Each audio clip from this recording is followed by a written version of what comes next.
로마서 8장 26절 27절 이제 봉독하겠습니다. 이와 같이 성령도 우리의 연약함을 도우시나니 우리는 마땅히 기도할 바를 알지 못하나 오직 성령이 말할 수 없는 탄식으로 우리를 위하여 친히 간구하시느니라.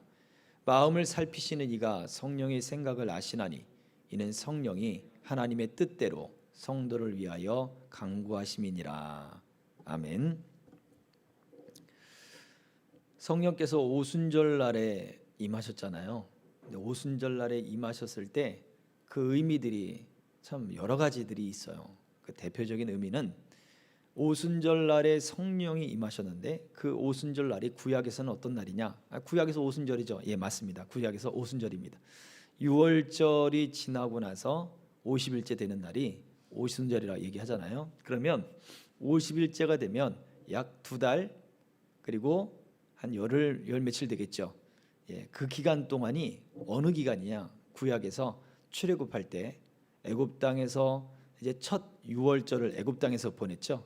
그리고 난 다음에 이제 그 땅에서 나와서 홍해를 건너고 광야를 좀 돌아서 이제 한 2달 한 보름여 만에 그 시내산에 도착을 하게 돼요. 근데 이제 2달 정도에 걸리고 그리고 그 나머지 기간은 뭐냐면 시내산 앞에서 하나님이 모세에게 준비를 시키고 백성들에게 준비를 시키고 그리고는 몸을 정결케 하고 뭐 매번 왔다 갔다 한 다음에 다시 하나님이 모세를 부르셔서 십계명을 받는 날짜를 계산하면 그 날짜가 약 오순절 날짜와 거의 일치합니다. 그래서 유대인 학자들은 오순절 날에 하나님의 율법을 받았다고 이야기해요. 자, 그렇다면 오순절 날에 예수님께서는 우리에게 무엇을 보내주셨습니까? 성령을 보내주신 거죠. 그래서 율법으로 쓰여진 돌판에 쓰여진 하나님의 계명, 하나님의 율법이 아니라 우리 마음판에 쓰여진 이제 우리 예수님의 새로운 계명, 하나님의 새로운 계명을 우리 가운데 부어 주신 거예요. 이게 오순절 날에 있었던 새로운 변화입니다. 자, 또 오순절 날에 무엇이 있었는가? 오순절 날에 구약에 더 구약으로 지나가면 한참 전에 구약으로 지나가면 아브라함의 때가 있죠. 또 그 아브라함의 때로부터 더 올라가면 노아의 홍수가 끝난 다음에 일어났던 사건이 있는데 그때의 사건은 바로 바벨탑의 사건이었습니다. 그 바벨탑이 지어지고 하나님께서는 그 땅에서 언어를 혼잡하게 해서 다 흩어버렸어요. 그죠? 언어를 다 흩어버렸어요. 그런데 이 언어를 흩을 때 하나님이 사람들에게 내려오셨다. 바벨탑을 짓는 그 사람들에게 내려오셨다라고 얘기했거든요. 그러면 그 땅에 내려왔을 때 언어를 흩으셨잖아요.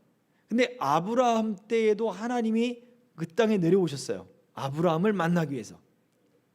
그리고서는 그 땅의 모든 언어를 흩으신 하나님이 아브라함의 때는 어떻게 했습니까? 아브라함에게는 하나님이 그에게 너의 이름을 아브라함으로 바꿔라.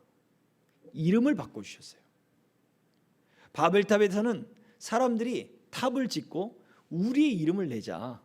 우리의 이름을 다시 이 땅에서 멸망되지 않도록 홍수에 휩쓸리지 않도록 우리의 이름을 내자. 하나님은 아브라함에게 나타나셔서 너의 이름을 아브라함이라 해라. 이름을 하나님이 새롭게 주시고 아브라함에게 새로운 비전을 주셨단 말이에요. 오순절 날에는 무엇이 일어났습니까? 그 성령이 오순절 날에 하나님이 다 흩으셨던 언어를 어떻게 한순간에 모으셨어요. 제자들이 방언으로 막 이제 하나님의 큰 일들을 이야기하니까 세계 곳곳에서 각지에서 로마가 점령하고 있던 각지죠. 그 지역 완전 끝에서 있던 사람들이 와서 아니 저들은 유대인인데 저들이 어떻게 우리말로 하나님의 큰 일을 이야기하느냐 라고 놀랬습니다. 제자들이 뭐 알고 얘기했겠습니까? 방언으로 이야기하는데 그들에게 들렸단 말이에요. 하나님이 흩으신 언어를 하나로 모으시는 사건이었어요. 이와 같이 오순절이 그 구약으로부터 지금까지 흘러가는 그런 스토리들이 있습니다. 놀라운 거예요. 그 성령께서 하나님이 이름을 흩으셨고 그리고 언어를 흩으셨던 그때로부터 이제는 아브라함에게 하나님이 그 이름을 주시고 그리고 그에게 약속한 성령을 세상에 보내심으로 흩어졌던 모든 것들을 하나로 엮어 주시면서 그 성령이 또한 우리를 위에서 친히 간구하고 있다라고 말을 해주고 있는 거예요. 성령이 임해서 제자들의 때에 일순간 잠시 동안 언어가 다시 하나가 되었지만 여전히 세상은 연약함 가운데 있습니다. 오늘 우리가 본문의 말씀 다시 한번 띄워줘 볼까요? 로마서 8장 26절이에요. 우리의 성령도 우리의 연약함을 도우시나니. 우리 연약함은 무엇이냐? 우리는 마땅히 기도할 바를 알지 못한다. 우리의 현실 가운데 우리의 연약함이 어떻게 나타나냐? 그것은 우리가 마땅히 기도할 바를 알지 못한다라는 것입니다. 이것이 우리의 현실이에요. 그래서 우리가 하나님 앞에 다시 완전함을 찾을 그때까지 성령은 우리를 도우십니다. 이 땅에 오셔서 율법의 말씀을 하나님의 복음의 말씀으로 회복시킨 성령, 흩어진 그 모든 이름들을 하나의 이름으로 예수 그리스도라고 하는 그 이름 가운데 모이게 하신 성령이, 그리고 아브라함과 같은 그 믿음의 그 복음의 역사가 일어나게 하시는 그 성령이 바로 우리들에게 우리가 완전해질 그때까지 우리를 그렇게 이끌어 가신다는 것입니다. 오늘 이 약속을 생각하며 우리 지난주의 말씀들 또 되새겨보면서 한번 우리가 말씀 묵상하도록 하겠습니다. 자, 먼저는 하이델베르그 요리문답 말씀을 보도록 하겠습니다. 자, 120번째 질문입니다. 그리스도께서는 왜 하나님을 우리 아버지로 부르라 명하셨습니까? 자, 답을 읽어봅니다. 시작.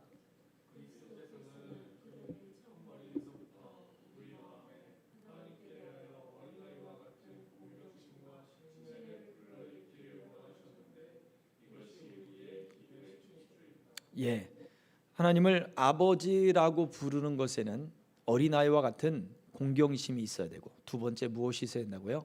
아버지라고 하는 것은 신뢰의 대상입니다. 그래서 하나님을 아버지라 부를 때는 신뢰하며 기도해라. 무엇을 신뢰해요? 기도하면 들어주신다는 것을 신뢰하라는 거예요. 하나님은 창조주이심을 신뢰하라는 거예요. 하나님은 우리를 구원하시는 분임을 신뢰하라는 거예요. 하나님은 우리의 필요를 다 아시는 분임을 신뢰하라고 하는 것입니다. 공경하고 신뢰하고. 자, 두 번째 읽어봅니다. 시작. 하나님께서는 그리스도로 말미암아 우리 아버지가 되셨으며 우리가 믿음으로 구하는 것에 대해서는 우리 부모가 땅의 좋은 것들을 거절하지 않는 것보다 훨씬 더 거절하지 않으실 것입니다. 네, 우리 애들한테 그런 얘기들을 많이 했어요. 실제로 예전에 아이들도 알고 있는 아이들이 있더라고요. 세상 모든 엄마들의 그 노래, 딴따란딴딴딴딴 딴따란딴딴딴딴 이런 그 노래가 있잖아요. 거기에 맞춰 엄마들의 노래가 나오는데 계속해서 아이들한테 쉼 없이 막 이야기를 하는 거예요. 그분이 TV 쇼인가 아니면 뭐 수상식인가 뭐 거기에서 이제 소감을 이야기할 때 세상 모든 아빠들의 노래를 들려주겠다. 그래서 세상 모든 아빠들의 노래를 들려줬습니다. 뭐라냐면 Ask Mom, Ask Mom, Ask Mom 하고 끝냈단 말이에요. 엄마에게 물어봐, 엄마에게 물어봐, 엄마에게 물어봐. 세 마디 갈 것도 없어요. 그래서 이거를 아이들한테 얘기했더니 오 맞아요. 맞아요. 우리 집도 그래요. 막 이야기를 하는 걸 들었어요. 예. 진짜 그래요. 가만 보니까 저도 그렇더라고요. 저도 그렇더라고요. 네, 보세요. 우리 부모는 아이들을 위해서 때로는 거절을 해요. 그 아이들에게 좋은 거라 생각을 하지만 거절할 때도 있습니다. 그래서 아빠들은 거절을 잘 못해요. 그래서 누구의 결제를 받아야 되냐면 엄마들의 결제를 또 받아야 되는 거예요. 그래서 엄마한테 물어봐. 아빠 이거 먹어도 돼? 엄마한테 물어봐. 아빠 게임 좀 하면 돼? 엄마한테 물어봐. 아빠 나가 또 놀러 오면 안 돼? 엄마한테 물어봐. 그럴 수밖에 없는 거예요. 예, 농담이지만 참 우리의 현실을 보여주고 있죠. 예, 어쨌든 우리가 땅에 좋은 것 자녀들에게 줄 때에도 사실은 거절할 때가 많습니다. 그러나 우리 하나님은 더 거절하지 않는다라는 것을 말해줍니다. 그래서 누가복음 같은 경우에는 좋은 것 성령을 주시지 않겠느냐라고까지 말씀을 하셨죠. 우리가 여기에 대한 하나님의 신뢰가 있어야 된다는 거예요. 아까 이미 말씀드린 것과 같은 의미를 가지고 있습니다. 자, 다음 121번. 자, 하늘에 계신이라고 하는 말이 왜 덧붙여졌습니까? 우리 아버지라고만 하면 될 텐데 왜 하늘에 계신이라고 하는 말이 덧붙여졌을까요? 자, 읽어봅니다. 시작. 하나님의 천상의 위엄을 땅의 것으로 생각지 않고 그의 전능하신 능력으로부터 우리의 몸과 영혼에 필요한 모든 것을 기대하도록 하기 위함입니다. 네, 무슨 얘기냐? 우리 아버지라고 하는 말은 굉장히 가까운 말이에요. 이거는 그 당시에 하나님을 바라보는 정말 새로운 시각이거든요. 그래서 예수님이 그 하나님이 바로 너희 아버지야. 그 전까지는 온 민족의 상징적인 아버지였죠. 그런데 이제는 개인적인 그런 아버지라고 말해주고 있는 거예요. 얼마나 가깝습니까? 그러면 내 마음대로 해도 되겠네. 하나님이 나랑 얼마나 가까운 줄 알아? 하나님 까불지 마. 이런 게 아니란 말이에요. 하나님의 그 높으신 위엄, 우리와 근본적으로 차이가 있으신 그분의 그 전능하신 능력을 나타내는 단어가 바로 하늘에 계신이에요. 그렇다고 해서 이 하늘에 계시냐고 하는 말이 거리감은 아니에요. 하나님이 저 위에 계신데 우리 눈으로 볼 수 없는 그분인데 과연 하나님이 우리를 눈으로 보고 계실까? 저 까마득한 우주에 몇십 년 동안 보이조호가 날아가가지고 겨우 태양계를 벗어났는데 태양계를 벗어나니까 전파도 지지직거리고 수신도 잘 되지 않고 이제 동면에 들어가네, 그냥 이제는 잃어버리네, 그런 이야기 많지 않습니까? 아니 그런데 그 태양계는 우리가 속하고 있는 안드로메다 은하계 안에 가장 또 작은 부분 아니에요? 그런데 그 은하계가 엄청나게 많다는 거예요. 사람으로서는 갈 수 없는 곳이에요. 지금도 사람이 화성에 갈 수 있느냐 없느냐, 지구랑 가장 가까운 그 행성 갈 수 있느냐 없느냐를 놓고 지금껏 수십 년간 실험을 하고 로켓을 만들고 사람을 동면을 시키나 다시 또 동면에서 깨어나게 하고 그런 연구들을 하는 이유가 바로 거기에 있습니다. 그만큼 하나님과는 거리가 너무 먼 것 같아요. 하늘에 계신 하니까. 하늘에 계신 하나님은 거리감이 아니에요. 하나님은 그런 거리감으로 우리 안에 계시지 않고 너희 안에 있다고 그랬어요. 우리 예수님은 온 우주 안에 있다, 모든 만물 안에 있다까지 이야기를 했어요. 이게 만유 안에 신성이 있다 그런 얘기가 아니에요. 그만큼 하나님은 모든 곳에 우리와 함께 하시는 그러한 전지전능의 하나님이란 얘기입니다. 그래서 하나님과 우리는 근본적인 차이가 있어요. 이것을 알아야 우리가 하나님 앞에 겸손할 수가 있는 거예요. 자, 말씀을 생각해 볼까요? 자, 첫 번째 질문은 우리가 2주 전에 살펴봤던 말씀의 그 뒷부분에 대한 부분이 포함되어 있습니다. 첫 번째와 두 번째 질문은요. 자, 제가 읽어보겠습니다. 하늘에 계신 나의 아버지라고 하지 않고 하늘에 계신 우리 아버지라고 부르게 하신 이유가 무엇인가요? 네, 우리 이미 하이델베르 요리문답을 통해서 이 내용들을 살펴보았습니다만, 자, 같이 읽어보겠습니다. 시작. 교회의 기도임을 알 수 있고 나만 아니라 다른 사람도 구원하신 사실을 생각하게 합니다. 저 사람의 부족함이 곧 나와 교회의 부족함입니다. 예, 하늘에 계신 우리 아버지라고 부르기 때문에 우리 아버지, 예수님이 하나님이 너의 아버지야라고 말씀하셨다면, 그렇죠? 그렇다면 너는 이제부터 이렇게 기도해야 돼. 하늘에 계신 내 아버지여라고 기도해야 돼라고 가르쳐 주셨어야 될 텐데, 예수님은 너는 이렇게 기도해라. 하늘에 계신 우리 아버지여라고 가르쳐 주셨단 말이에요. 이유가 뭐냐고요? 우리는 우리와 가까이, 나와 가까이 계신 그 하나님을 믿을 때 실제적인 우리의 삶에서는 그 하나님에 대해서 우리가 기도하는 것, 예수님이 가르치신 그 기도를 가지고 기도하는 것은 결국 나 혼자만의 기도가 아님을 말해주고 있는 거예요. 기도의 생활은 나 혼자만의 생활인 것 같지만 절대 그렇지 않습니다.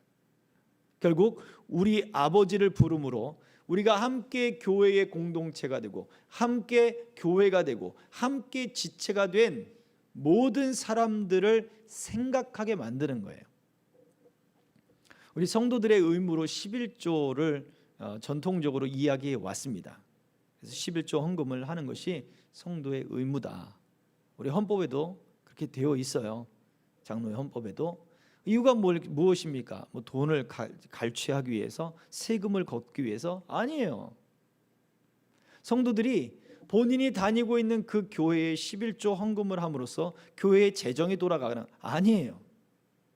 물론 그것을 교회 재정에 쓰기도 하고, 구제에 쓰기도 하고, 선교에 쓰기도 하고, 각종 계획한 곳에 쓰여지기는 하는 것이 사실입니다.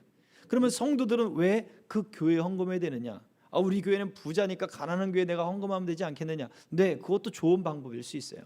성경에는 부자의 큰 교회 헌금해라, 작은 교회 헌금해라, 그런 이야기가 쓰여져 있지 않기 때문에 그래요. 그러나 분명한 것은 우리가 그런 11조에 대해서 내가 속해 있는 교회에 헌금하지 않기 시작하면 어떤 마음이 생기냐면, 교회에서 점점 마음이 사라지기 시작해요. 이 참 희한합니다. 나는 11조 헌금을 하고 있어, 다른 교회에. 우리 교회는 지금 그 재정이 투명하게 쓰여지지 않고 있으니까 나는 다른 교회에 11조 헌금을 할 거야. 내가 아는 개척교회 목사님한테 헌금을 할 거야. 아우 땡큐죠. 그런데 그의 마음은 본인이 속해 있는 교회에서 점점 멀어지게 됩니다. 그래서 만약 작은 교회든지 개척교회든지 성교회든지 아니면 선교사님들에게 여러분의 11조나 아니면 감사헌금을 하고 싶거든, 추천드리는 방법은 여러분의 담임 목사님, 담당 목사님께 상의를 하고, 그리고 얼마 동안의 기간을 정해서 하시라는 거예요.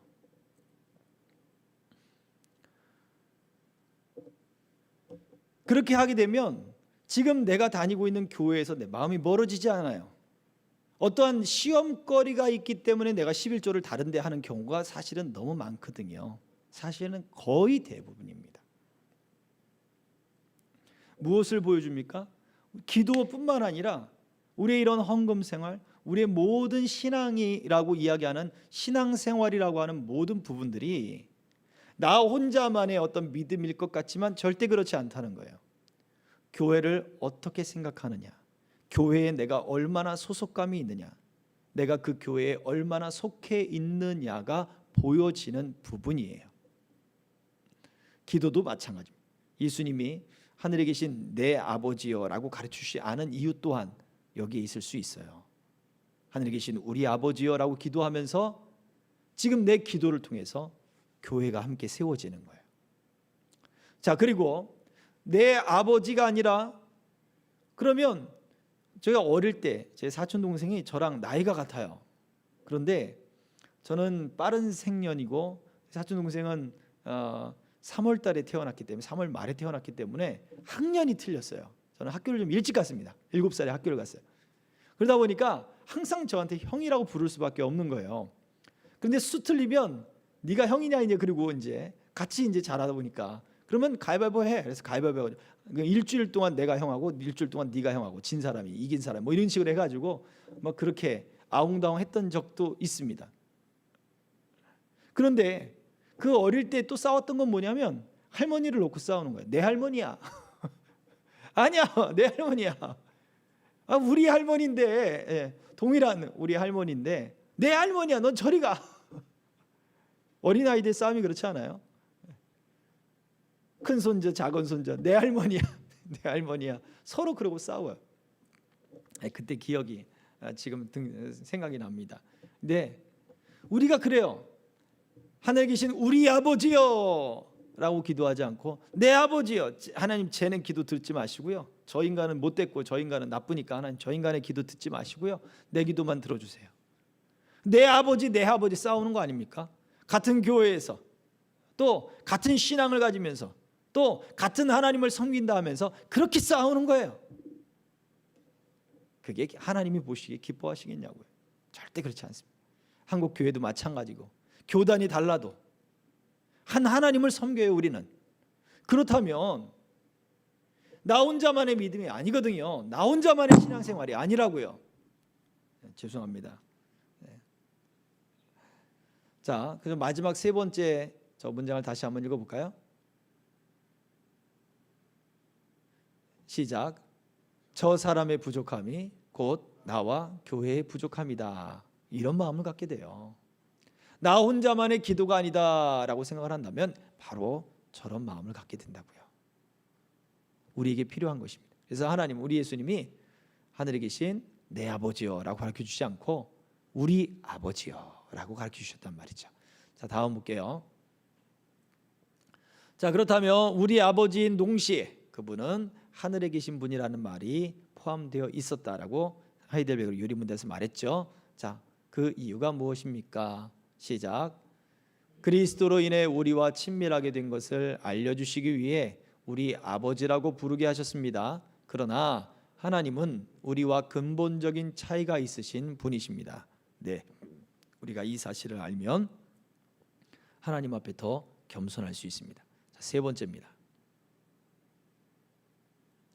하늘에 계신 우리 아버지를 부르며 기도하는 것은 자, 우리에게 어떤 의미가 있습니까? 실제적으로 그렇게 하나님을 부르며 기도하는 것은 우리에게 어떤 의미가 있느냐라고 묻는 거죠. 자, 읽어볼게요. 시작. 우리가 구하기 전에 우리에게 필요한 것이 무엇인가를 다 아시는 하나님께 우리의 영혼과 몸에 필요한 모든 것을 기도해서 받고 그 결과로 주님을 더 사랑하고 찬송하는 대로 들어가야 합니다. 자, 보세요. 우리 아버지, 그 창조주 하나님이 우리 아버지가 되셨어요. 정말 우리와 가까이 계신다. 근데 그 가까이 계시는 하나님이 하늘에 계신 분이에요. 그러니까 우리와 근본적인 차이가 있는 분이에요. 그분은 우리의 근본적인 우리와 차이가 있는데 무엇을 하시는 거예요? 우리의 필요를 다 채워주실 수 있는 분이고 또 우리의 필요를 다 아시는 분이라는 거예요. 그래서 우리는 그 하나님께, 우리의 필요를 아시는 하나님께 기도할 수 있는 것이고 우리를 필요를 채우실 수 있는 분이기 때문에 기도하게 되는 거예요. 내가 이걸 다 줄게 하고 선물 보따리를 들고 지금 우리 앞에 나와 있는 거예요. 그럼 뭐 어떻게 해야 돼요? 감사합니다. 할렐루야. 감사합니다. 야, 이거 내가 뭐 때문에 이걸 사들고 간 줄 알아? 바로 내 아들 예수 때문에 갖고 온 거야 라고 말씀하신단 말이에요. 네가 이뻐서 이걸 주는 거야 라고 말하는 것처럼 예수 그리스도 때문에, 내 아들 예수 그리스도의 구원 때문에 너에게 이걸 주는 거야. 너 이거 줄까? 너 이거 굉장히 좋은 거야. 아, 감사해요. 예수님 때문이라면 내가 얼마든지 받을게. 이게 찬송이란 얘기예요. 이게 감사고. 그래서 우리에게 가까이 오신 그 하나님께, 그리고 우리의 모든 것을 하나님 아시는 하나님께 우리가 기도하고 찬송하며 감사하면서 더 하나님께로 나아가야 된다는 것을 말해주고 있습니다. 자, 다음이요. 4번. 성령께서 도우시는 우리의 연약함이란 무엇을 말하나요? 자, 우리가 오늘 본문의 말씀이죠. 성령께서 우리 탄식하며 우리 성령께서 우리 연약함을 도우신다 그랬어요. 그 도우시는 연약함, 우리의 연약함은 무엇을 말하는가에 대한 거죠. 자, 읽어보겠습니다. 시작. 우리는 기도하려고 해도 무엇을 어떻게 구해야 할지를 잘 알지 못합니다.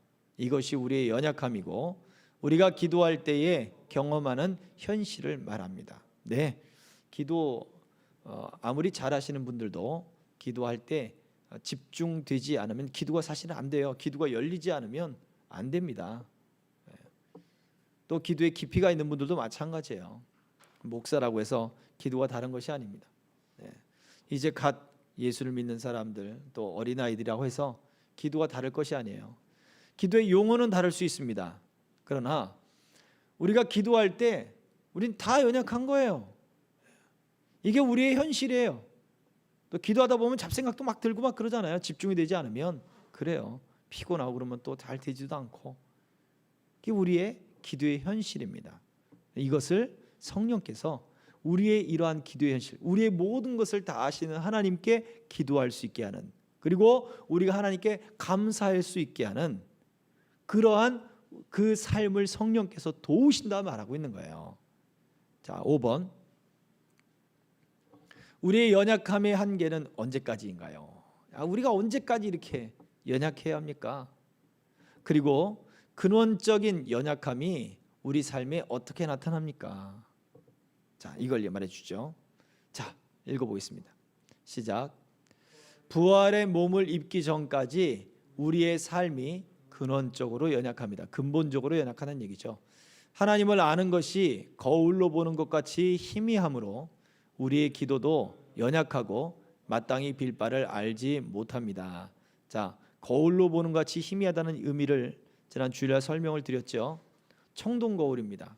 반짝반짝하게 닦아도 굴곡져 있고, 그리고 미세하게 그 세공을 하기 위한 어떤 그러한 흔적들이 있겠죠. 그래서 명확하게 얼굴이 보이지 않는 거예요. 지금처럼 뒤에 거울에 은색이 쫙 칠해져 있어가지고 우리가 명확하게 우리 색깔이며 몸이 이런 것들을 확실하게 딱 보는 것이 아니란 말이죠.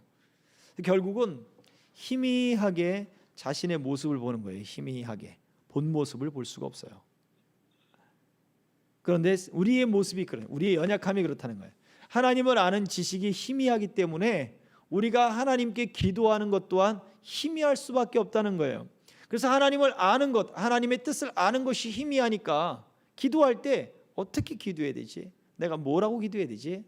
마땅히 빌 바를 알지 못한다는 게 우리의 현실이라고 하는 거죠. 이게 우리의 근본적인 문제라는 것입니다. 6번입니다. 자, 사도는 자신도 포함시켜 우리의 연약함이라고 말했습니다. 오늘 우리가 읽던 로마서 8장 말씀에 우리의 연약함이라고 분명히 이야기하고 있어요. 자, 왜 바울 사도는 너희의 연약함이라고 이야기하지 않고 우리의 연약함이라고 말했을까? 왜 자기 자신을 포함시켜 말했을까라고 하는 것입니다. 자, 읽어볼까요? 시작. 연약함을 숨기는 것이 아니라 우리에게 있는 현실적인 연약함을 드러내는 궁극적인 이유는 우리에게 성령의 도우심에 대하여 가르쳐 주려는 데에 있습니다. 네, 바울 사도는 자신의 연약함을 숨기지 않습니다.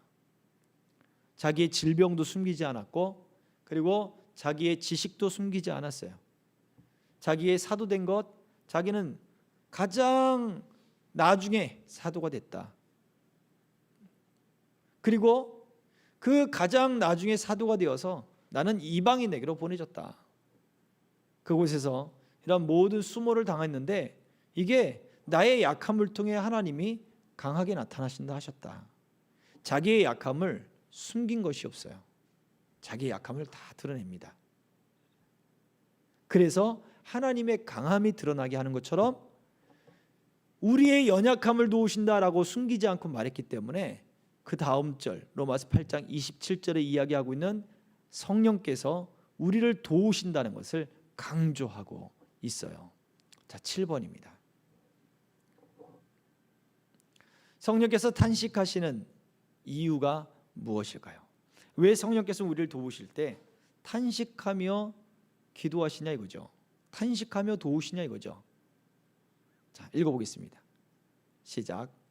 성령께서 혼자서 기도하신다면 탄식하실 이유가 없겠지만 우리처럼 더디고 잘 깨닫지 못하고 게으른 사람들에게 알려주시려고 하십니다.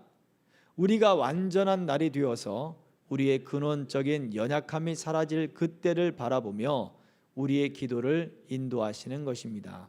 자, 우리가 거울로 보는 것 같이 희미하게 하나님을 안다 그랬어요. 이게 우리의 근본적인 연약함이에요. 제대로 알지 못하니까 제대로 구할 수가 없는 거예요. 제대로 바라볼 수가 없는 거예요. 그래서 우리가 완전한 날이 될 때 그 벗은 덮었던 수건이 벗겨지는 것처럼, 그리고 거울과 거울로 보는 것이 아니라 얼굴과 얼굴을 맞대어 보는 것처럼 그때에 우리는 완벽하게 알 것이다. 완벽하게 이해할 것이다. 그때를 바라보도록 성령께서 우리의 기도를 도우신다는 얘기예요. 우리를 도우시지 않는다면 성령께서 탄식하실 이유가 없는 거예요. 굳이 성령이 뭐하러 탄식하셔요? 우리를 돕고 우리의 기도를 인도하고 우리를 이끌기 위해서 그분은 탄식을 사용하시는 거예요. 언제까지? 우리가 하나님 앞에 완전한 날이 될 때까지, 우리에게 구원이 이루어질 때까지예요. 그래서 우리에게 죽음은 슬픔이 아니라 이제 우리의 연약함을 벗어버리고 하나님 앞에 완전함으로 서는 날인 거예요. 근데 이 죽음이 언제 우리에게 다가올지 모릅니다. 나이가 들면 그때 아닐 수 있어요.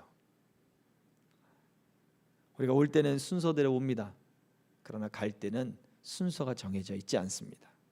하나님이 부르시면 그 부름을 따라 가야 되는 거예요. 그러나 그때와 그 시는 사람이 알 수가 없어요. 그렇기 때문에 우리에게 주어진, 오늘이라고 하는 주어진 이 시간에 우리는 더 하나님과 가까이 하기를 배워야 합니다. 자, 8번입니다. 마지막.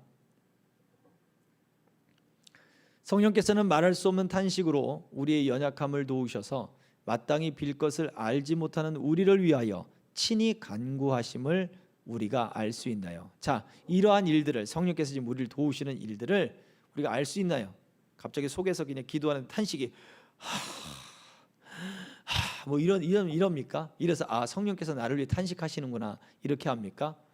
뭐 그런 걸 질문하고 있는 거예요. 우리는 어떻게 이것을 알 수 있겠습니까? 자, 답을 읽어봅니다. 시작.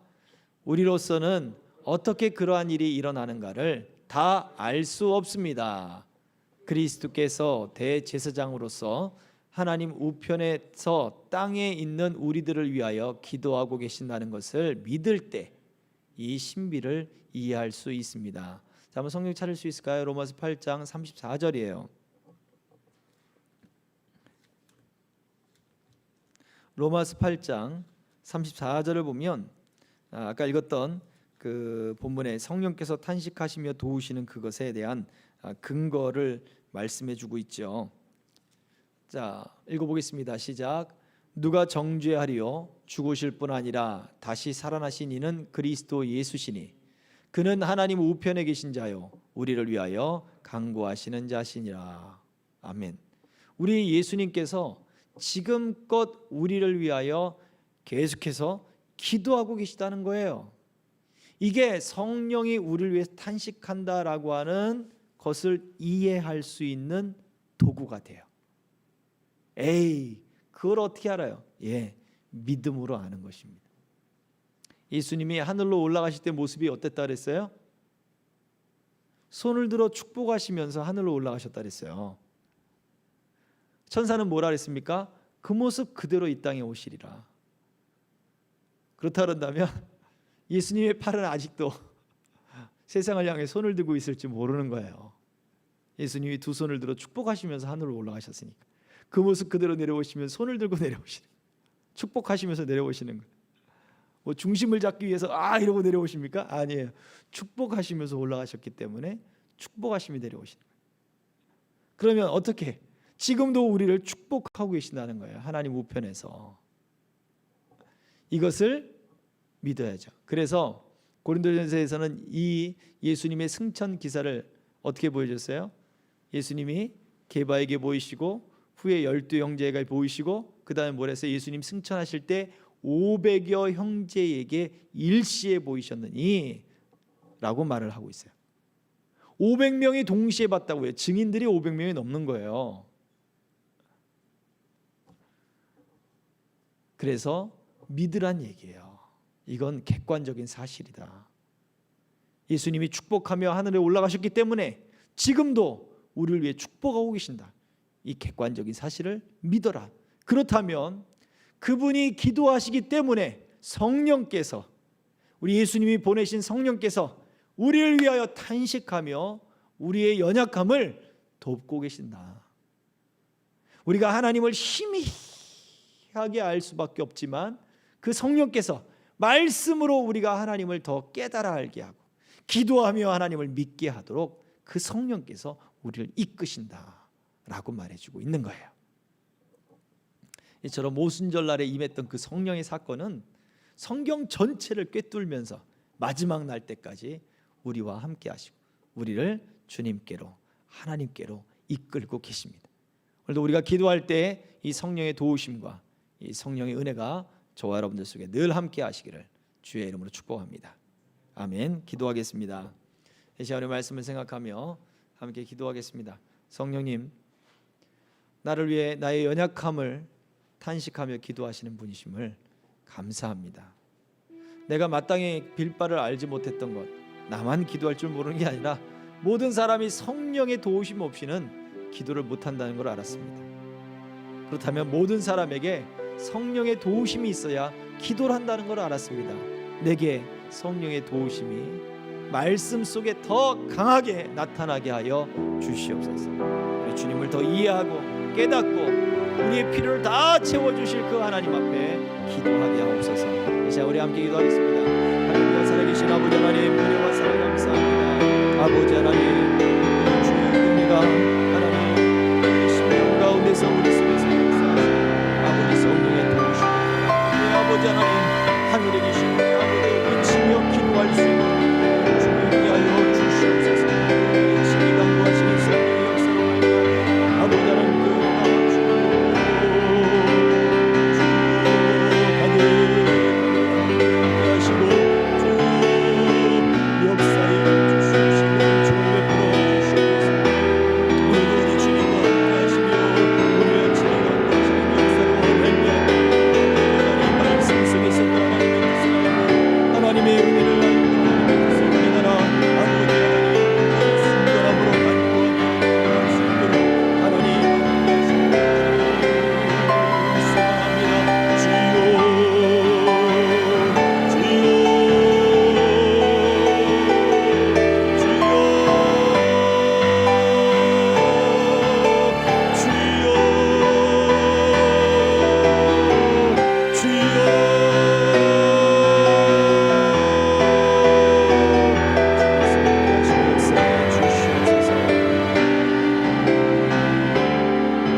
선교사님들을 위해서 기도하고 또 교회에 하나님 일꾼을 보내어 주옵소서.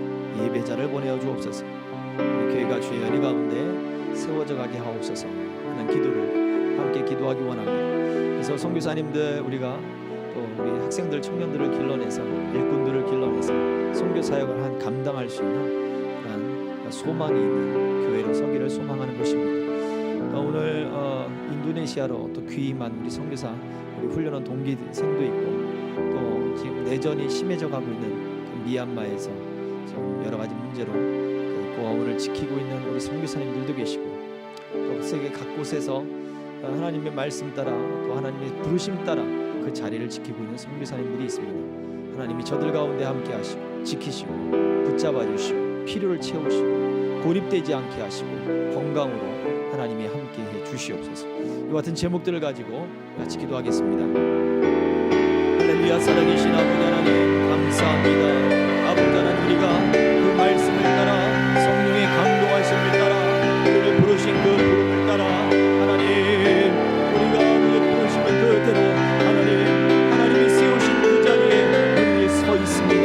아버지 하나님 교회로 아버지 선교사로 하나님 아버지 주여 일꾼으로 하나님 우리에게 허락하신 그 모든 자리에서 하나님 그 자리들을 지켜내가며 아버지 이 일들이 하나님의 뜻이 되고 하나님의 역사가 되고 우리 아버지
참 좋으신 아버지 하나님 감사합니다.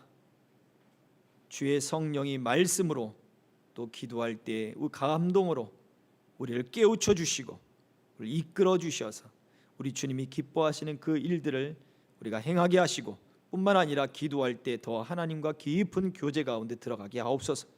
바라옵기는 더 하나님 얼굴과 얼굴을 맞대어 보는 그날까지 하나님 소망 가운데 주님을 느낄 수 있도록 주여 우리를 붙잡아 주시고 품에 안아 주시고 하나님이 은총을 베풀어 주시옵소서.